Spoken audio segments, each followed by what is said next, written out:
नमस्कार दोस्तों। हम लोगों ने पार्ट फर्स्ट पढ़ लिया है। आज हम लोग बात करते हैं पार्ट सेकंड। ये जो है यूनिट फर्स्ट का पार्ट सेकंड वीडियो है। चलिए हम लोग बात करते हैं पार्ट सेकंड में क्या है। Antihistamine drugs use in year nose and throat disorder. मतलब ऐसे एंटीहिस्टामिन ड्रग्स जो कि हम अपने ईयर नोज थ्रोट डिसऑर्डर में यूज़ करते हैं। ठीक है, तो चलिए इसके में हम डिस्कस करते हैं। तो पहला है हमारा, इसके इंट्रोडक्शन बारे में बात करते हैं। The antihistamine are use to treat the allergic disorder of ear nose and throat. मतलब कह रहा है एंटीहिस्टामिन ड्रग्स जो होती हैं यह ईयर नोज एंड थ्रोट के एलर्जिक डिसऑर्डर में यूज़ किया जाता है। जैसे इसमें कुछ मेडिसिन होते हैं, वो है लेवोसेट्रिजिन एंड साइप्रोहेक्टाडिन। ये दो मेडिसिन हैं जो मेनली हम क्या करते हैं, जब कोई एलर्जी डिसऑर्डर होती है उस कंडीशन में ये मेडिसिन यूज़ कर सकते हैं। आगे हम लोग बात करते हैं इसके इंडिकेशन के लिए, मतलब ये मेडिसिन हम कब कब यूज़ कर सकते हैं। तो चलिए बात करते हैं इसके इंडिकेशन। तो इसका इंडिकेशन पहला है एलर्जिक राइनाइटिस और साइनोसाइटिस। एलर्जिक राइनाइटिस होती है तब हम इस मेडिसिन का यूज़ कर लेंगे। साइनोसाइटिस मतलब हमारे फेस के ऊपर जो साइनस होती है उसमें इन्फ्लामेशन हो जाता है, तब ये मेडिसिन का यूज़ किया जाता है। Surgical intervention of ENT, surgical किसी भी तरीके का सर्जिकल हुआ हमारे ईयर में, नोज में या थ्रोट में, अगर इस तरीके का हमारे इन जगहों पे अगर सर्जरी हुई तो तब इस मेडिसिन का हम यूज़ कर सकते हैं। सोर थ्रोट, अगर हमारे गले में शोर होता है उस कंडीशन में ऑप्टिक मीडिया एंड इफ्यूजन, यानी कि ओटाइटिस मीडिया हो या फिर इफ्यूजन हो, उस कंडीशन में हम इस मेडिसिन का यूज़ कर सकते हैं। अब हम लोग बात करते हैं इसके कंट्रा इंडिकेशन के बारे में। कंट्रा इंडिकेशन का मतलब यह होता है कि हम ये मेडिसिन कब कब यूज नहीं करेंगे। तो पहला है hyper sensitivity to the drugs, फिर उसके बाद है newborn pregnancy and lactating mother. मतलब कह रहा है कि जब किसी भी पेशेंट को इस मेडिकेशन के द्वारा हाइपर सेंसिटिविटी रिएक्शन होता है तो उस कंडीशन में इस ड्रग्स को हम नहीं लेंगे। अगर कोई न्यूबॉर्न है तो उसको हम नहीं देंगे, या कोई प्रेग्नेंट वूमेन है तो उस वूमेन को इस प्रकार की मेडिसिन नहीं देंगे। और लैक्टेटिंग मदर, जो मदर अपने बेबी को ब्रेस्ट फीडिंग कराती है, उस मदर को हम इस तरीके का मेडिसिन नहीं प्रोवाइड करेंगे। अब लोग बात करते हैं नर्सिंग मैनेजमेंट के बारे में। मतलब हमको ये जब मेडिसिन प्रोवाइड करनी पड़ेगी तो इसको क्या क्या हम मैनेज करेंगे। तो पहला है चेक द राइट मेडिसिन। सबसे पहले हम पेशेंट को मेडिसिन प्रोवाइड करने से पहले ये चेक करेंगे वो मेडिसिन जो हम मेडिसिन प्रोवाइड करने जा रहे हैं उस पेशेंट को वही मेडिसिन लगेगी। फिर अगला है इंश्योर द सेफ एडमिनिस्ट्रेशन। हम ये जानेंगे कि उसको उस मेडिसिन से कोई दिक्कत तो हो कि नहीं। Check for any contraindication, ये भी चेक करेंगे कि उस मेडिकेशन कोई उसको इंडिकेशन तो नहीं, कंट्रा इंडिकेशन नहीं, कोई इफेक्ट तो नहीं है। फिर ऑब्जर्व एनी साइड इफेक्ट, अगर उस मेडिकेशन के द्वारा कोई साइड इफेक्ट होता है तो हम उसको ऑब्जर्व करेंगे और तुरंत उस मेडिसिन को स्टॉप कर देंगे और अपने फिजिशियन से संपर्क करेंगे। फिर advise patient to avoid alcohol consumption during the treatment. Patient को ये भी हम एडवाइस देंगे कि ट्रीटमेंट के समय किसी भी तरीके का एल्कोहल या फिर स्मोकिंग का यूज ना करें। फिर अगला है keep medications in cold and dark place. और हम पेशेंट को ये भी एडवाइस देंगे कि इस प्रकार का जो मेडिसिन होता है उसे या तो कूल इन्वायरमेंट रखें या फिर डार्क के अंदर रखें, जिससे कि उसको वो जो मेडिसिन का एक्शन हो वो ख़त्म ना हो जाए। अब हम बात करते हैं टॉपिकल मेडिसिन फॉर आई। मतलब कि आई के लिए हम कौन कौन सी मेडिसिन प्रोवाइड कर सकते हैं। पहला जो है वो है क्लोरामफेनिक, ये मेडिसिन है। अब इसके यूजेस के बारे में बात करते हैं। सबसे पहले बात करते हैं इसके इंट्रोडक्शन के। It is a broad spectrum antibiotic use to treat the bacterial eye infection. यह इस प्रकार ये जो मेडिसिन होती है ये ब्रॉड स्पेक्ट्रम मेडिसिन होती है जो कि बैक्टीरिया आई के अंदर बैक्टीरियल इन्फेक्शन को ठीक करने के लिए इस प्रकार का मेडिसिन यूज़ किया जाता है। और फिर उस जैसे कि एग्जांपल में हम देखते हैं कंजक्टिवाइटिस। ठीक है, इस प्रकार का अगर प्रॉब्लम होता है पेशेंट को तो हम ये मेडिसिन प्रोवाइड कर सकते हैं। है डोजेस। अब इसके हम डोजेस के बारे में बात करते हैं। तो कितनी कितनी डोज हम अमाउंट को पेशेंट को दे सकते हैं। तो I drop 1 to 2 drop 6 to 8 hourly 5 days ointment. मतलब कि हम ये जो आई ड्रॉप है पेशेंट को 1 से 2 ड्रॉप देंगे और 6 से 8 घंटे तक, ठीक। मतलब कि 6 घंटे एक बार देंगे, 6 घंटे, फिर 6 घंटे और 8 घंटे के बीच में, मतलब कि 5 दिन तक हम ये मेडिसिन प्रोवाइड करेंगे। एक दिन में 2 बार ये मेडिसिन पेशेंट को दे सकते हैं।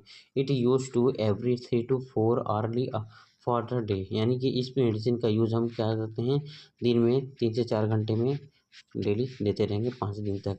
ये मोड ऑफ एक्शन, इस मेडिसिन का एक्शन क्या है। तो पहला है it inhibit the formation of the peptide bond and protein synthesis in bacterial which result in the diffusion of bacteria cells and the membrane।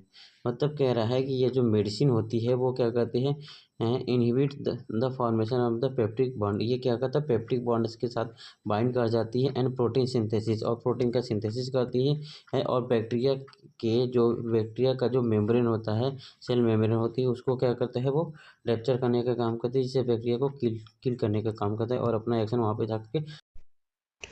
अब हम बात करते हैं इसके साइड इफ़ेक्ट के बारे में। मतलब इस मेडिसिन का साइड इफ़ेक्ट क्या है, ठीक है।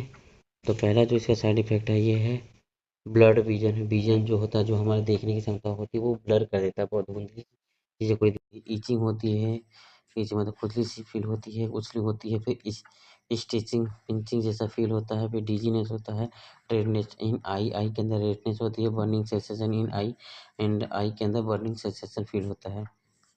अब अगला कहाँ नर्सिंग कंसिडरेशन क्या है उसके बारे में हम बात करते हैं।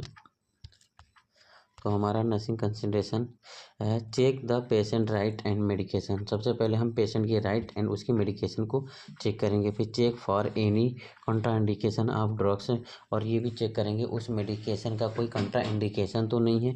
फिर एडमिनिस्टर द ड्रग्स प्रॉपरली, और जो फिर हम मेडिकेशन जो है उसको प्रॉपरली तरीके से एडमिनिस्टर करेंगे। फिर evaluate the site for any side effect, और हम ये भी इवेलुएट करेंगे कि उस मेडिसिन का कोई साइड इफ़ेक्ट तो नहीं है, जैसे कि ईचिंग हो गया एंड डिजीनेस हो गया। ये साइड इफ़ेक्ट हम चेक करेंगे उस मेडिसिन के अंदर कोई साइड इफ़ेक्ट तो नहीं है। फिर monitor the liver and kidney for test, फिर कट किडनी और टेस्ट के मॉनिटर के लिए हम उसको while the drugs is use for long period of time. और फिर उसके बाद हम उसकी जो अगर हम लंबे समय तक उस मेडिकेशन का यूज़ करते हैं तो ये क्या होता है, लीवर डिजीज़ या फिर किडनी डिजीज़ का प्रॉब्लम हो सकता है। फिर अगला है हमारा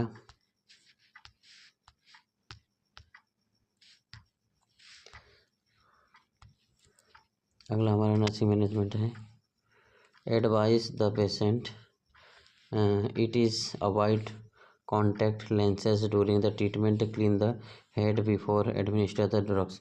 मतलब कि कह रहा है कि पेशेंट को हम ये एडवाइस करेंगे कि जब उसका ट्रीटमेंट होता है तो उस टाइम वो जो कॉन्टैक्ट लेंस का यूज़ करता है वो ना करे और अपने हैंड को वॉश कर करके हाइजीनिक बना के रखे। फिर inform the patient to avoid prolong usage without prescriptions. यानी कि हम पेशेंट को ये भी एडवाइस करेंगे कि वो क्या भी किसी भी टाइप्स का मेडिकेशन यूज़ ना करे बिना प्रिस्क्राइब। अगर जब तक डॉक्टर प्रिस्क्राइब नहीं करता है तब तक वो किसी भी तरीके का ड्रग्स का यूज़ ना करे। फिर teach the patient how to apply eye drop ointment properly, और पेशेंट को हम ये भी टीच करेंगे कि किस तरीके से वो जो ड्रग्स है उसका यूज़ करे प्रॉपरली, उसका कोई जिससे कि यूज़ करते समय कोई उसको प्रॉब्लम ना हो सके। फिर अगला हम बात करते हैं इसके जेंटामाइसिन एक ड्रग्स होती है, अब उसके बारे में बात करते हैं, ठीक है। It is an aminoglycosides antibiotics use to the treat the several types of the bacterial infections.